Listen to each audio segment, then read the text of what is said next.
Amy, nagpipresenta maging bodyguard ni VP Sara. Nasa Qatar ngayon si Vice President Sara Duterte para dumalo sa iba't ibang aktibidad kasama ang Filipino community. Dumalo po sa isang misa ang Vice Presidente kung saan mainit siyang sinalubong ng mga overseas Filipino workers. Tinan mo si VP Sara pinagkakaguluhan Si Marcos, nako.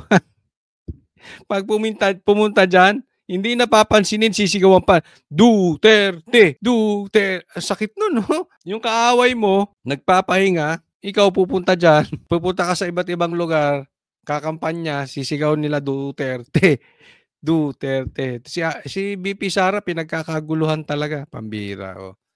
Nakatakda rin bumisita ang pangalawang Pangulo sa isang health center kung saan ilang Pilipino ang nagtatrabaho. Ayun!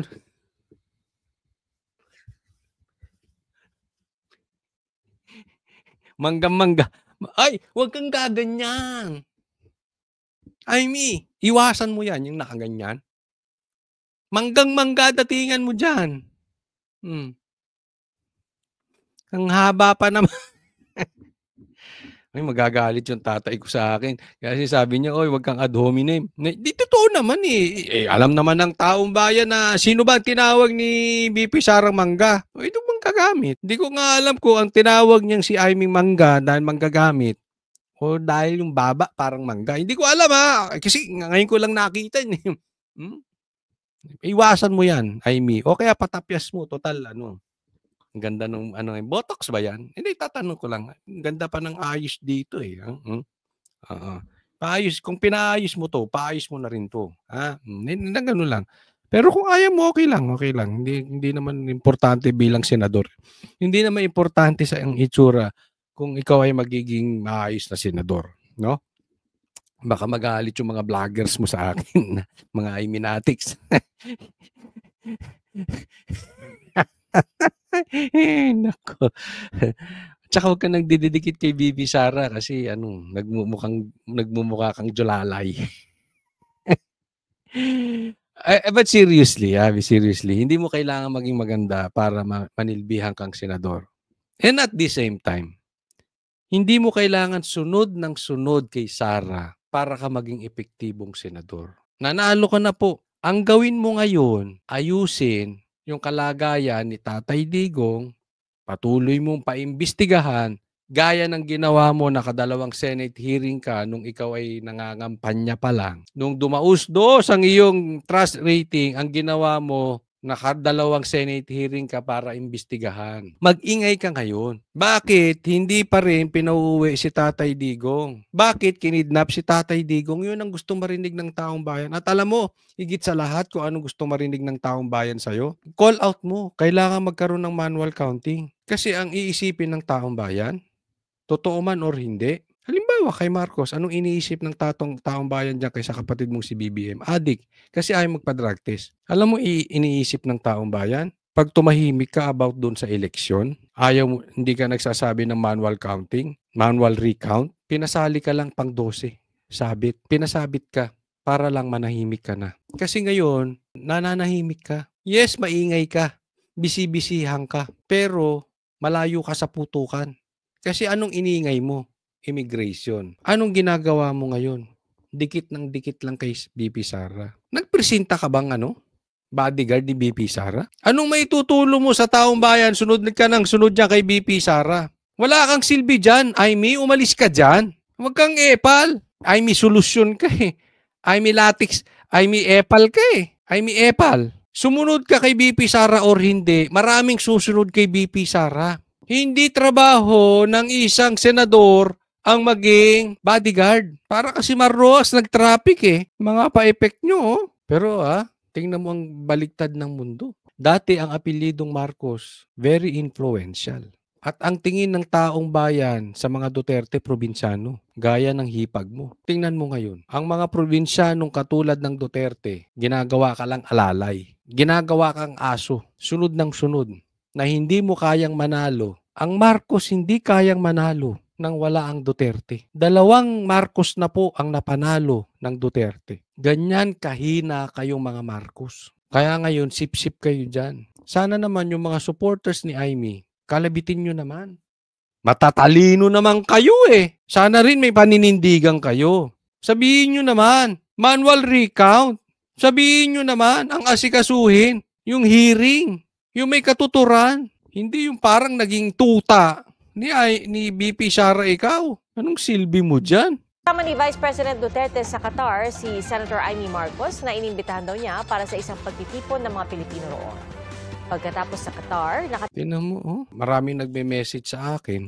Yan ang tingin talaga nila. Pinalusot to. Kasi may 17 million votes. So ang tingin talaga ng taong bayan, nagkadayaan.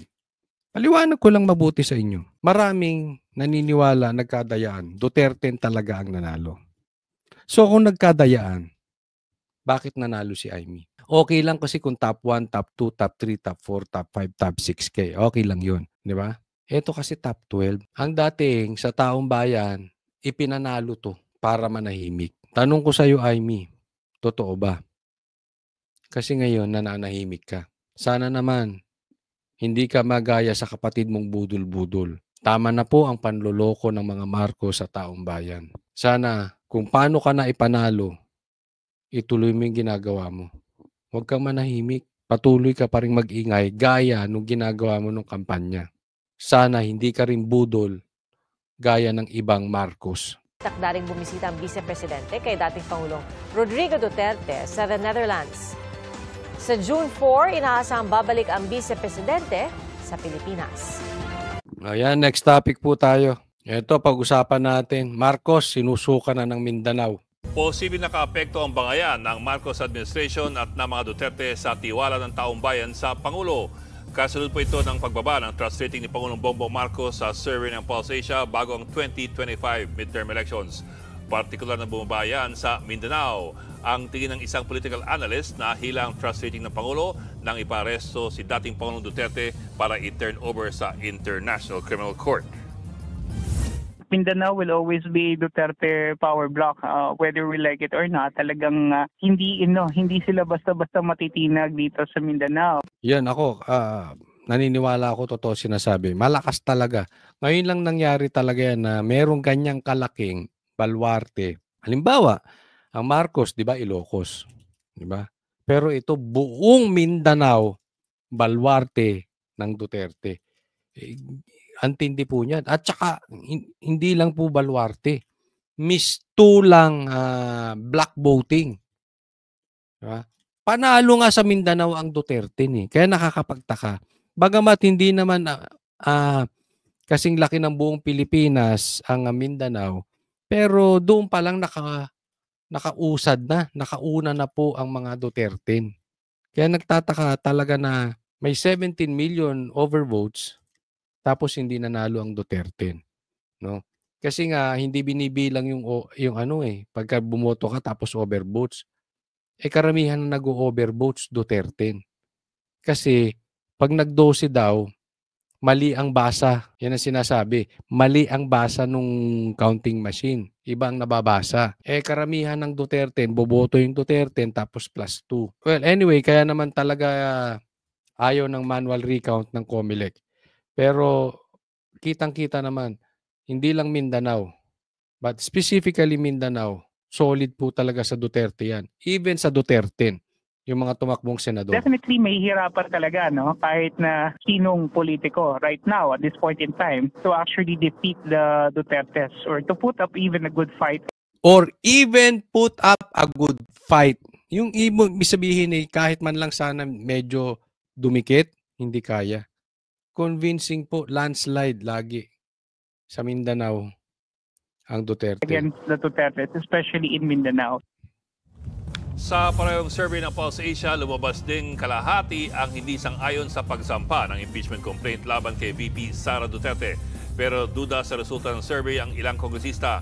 Tanong ni House Assistant Majority Leader. Ito, nagdududa daw siya sa resulta ng survey. Anong masasabi niya? Zia Alonto Adjong, paano ginawa ang nasabing survey? Paano daw ginawa yung survey? Kumpiyansa rin si Adjong na hindi i-acquit ng Senado si VP Sara. I'm optimistic that our senators would base their judgment on the merits of the evidences and the testimonies from either both the prosecution team. Yan. Sabi niya, naniniwala siya na ang Senado ay maghuhusga sa impeachment base sa ebidensya at sa mga witnesses. Mas lalong hindi may impeach si BP Sara. Kasi kung ang pag-uusapan natin ay yung traditional na botohan lang based on political side, hindi may impeach din si BP Sara, pero pwede pang magdelikado kahit kaunti. Kaunti lang. Pero kung pag-uusapan natin, ebidensya, baka pati Marcos hindi bumoto sa impeachment. Pumabor pa kay BP Sara. Bakit? Alam naman nilang katotohanan. Alam ng Pilipino, alam natin lahat, this is public knowledge, that this is just a political harassment kay BP Sara. So don't tell us yung sinasabi mo na based on confidential funds. Hello? Mas malaking confidential funds ni Marcos. Ano ka? So kung i-base natin dun sa sinasabi mo na ebidensya, baka 24-0. Alam naman kasi senador yan. Huwag nga tayong maglukuhan. Yung sinasabi niya na death threat, ang sabi niya, kung papatayin ako nung 3, gantihan. Ibig sabihin, pinatay siya nung 3. So sinasabi niyo ba, mamamatay tao si Tamba, si BBM, tsaka si Lisa? Diba? Ganun lang kasimple yun eh. Oh. Naku. Ano? Kayo, lalo kayong nasa house, tigil-tigilan niyo yung kasasabi na kung sa katotohanan lang tayo. Of all position in the whole Philippines, even in the whole world, kayong mga kongresista, wala sa lugar, magsalita ng ganyan.